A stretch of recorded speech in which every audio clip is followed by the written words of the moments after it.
Kita membayangkan situasi sekarang. Jadi seseorang itu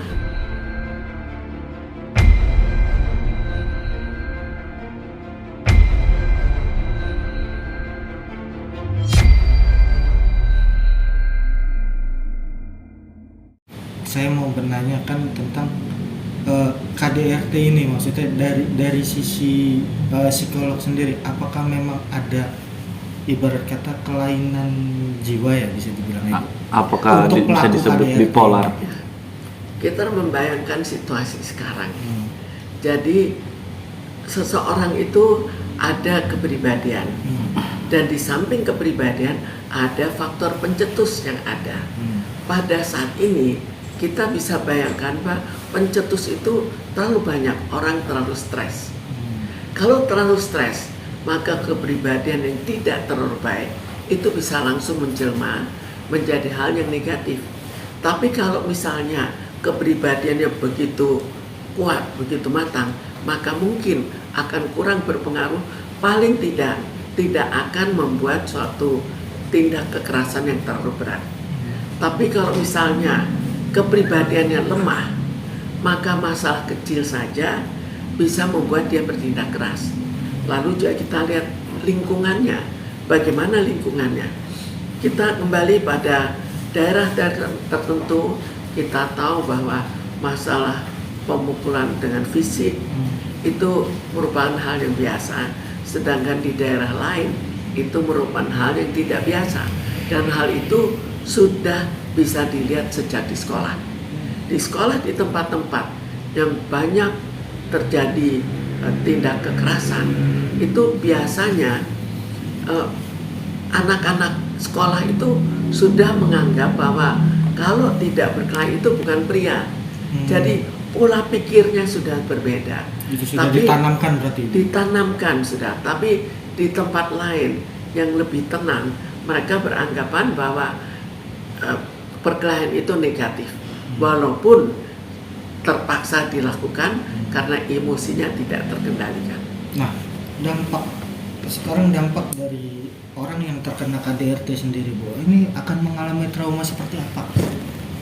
Maksudnya ya sudah dilakukan. Jadi, kembali lagi karena yang dilakukan KDRT itu korbannya itu sudah dewasa. Kalau sudah dewasa, maka hal itu banyak tergantung pada kepribadiannya. Apakah kepribadiannya matang atau kurang matang, lalu besarnya tindakan yang harus dilakukan. Yang terjadi jelas pasti akan trauma. Yang jadi persoalan adalah traumanya akan bertahan berapa lama, dan akibat dari trauma itu akan sampai seberapa jauh. Tapi kalau sampai luka-luka, maka jelas tidak akan cepat selesai. Kira-kira bisa disembuhin secara psikologis? Tetap bisa disembuhin secara psikologis, walaupun itu hanya mempercepat saja, bukan mengatasi dengan sempurna. Nah, ini maksudnya beban yang diterima bagi si penerima KDRT, terutama ibu ya, maksudnya sebagai perempuan juga, sebagai seorang ibu, apakah BBL ini yang bisa menguatkan, atau ibarat kata si anak ini yang bisa menguatkan ibunya untuk kembali menata psikolognya dia? Sekarang kita lihat lagi bagaimana hubungan ibu dengan anak-anaknya. Jika hubungannya dekat, maka anaknya menjadi penghibur dalam keadaan yang begitu menyedihkan. Tapi kalau misalnya hubungannya ya kedekatan biasa, sehingga anaknya kurang bisa menghibur orang tuanya, kurang bisa menghibur ibunya, maka trauma yang terjadi itu lebih lama diatasinya. Jadi di sini tergantung pada lama tidaknya trauma itu terselesaikan. Dari Dokter Minstarsi sendiri, maksudnya pernah menangani pasien ini kan gitu. Itu paling cepat berapa lama sih, Bu? Sebetulnya sangat bervariasi karena tindak kekerasannya pun berbeda juga. Lalu lingkungan keluarga dari korban juga berbeda. Apakah akhirnya keluarga justru mempersalahkan, kamu sih begitu, atau keluarga lebih bijak untuk pendekatan dulu, baru nanti mempersoalkan apa yang terjadi dan bagaimana mencegahnya.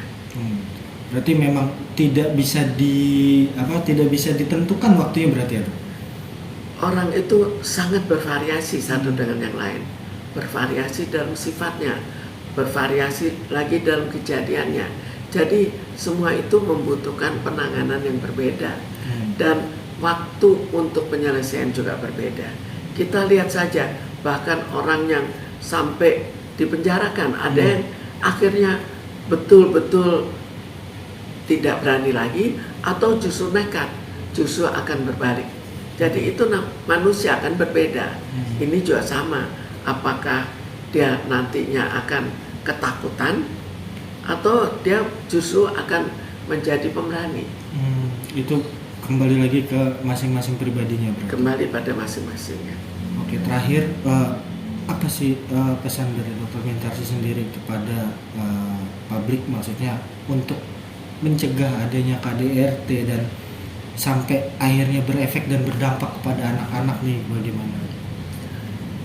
Secara umum kita perlu menyadari bahwa sekarang itu masyarakat sudah jiwanya kurang sehat. Kenapa? Problem yang dihadapi terlalu banyak.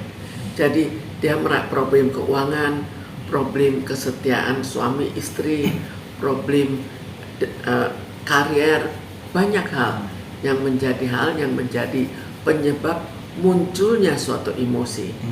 Dan munculnya emosi ini kalau kita lebih menyadari, maka mulai dari keuangan untuk saling mendiskusikan, kalau itu berhasil atau berkurang saja, maka kemungkinan ADHD itu akan otomatis berkurang.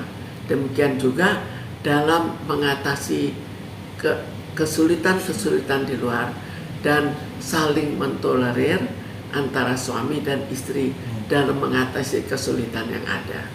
Dan hal ini sangat tergantung lagi pada kemampuan dari suami dan istri dan juga terpengaruh pada bagaimana dia dididik oleh orang tuanya dan dibesarkan oleh orang tuanya.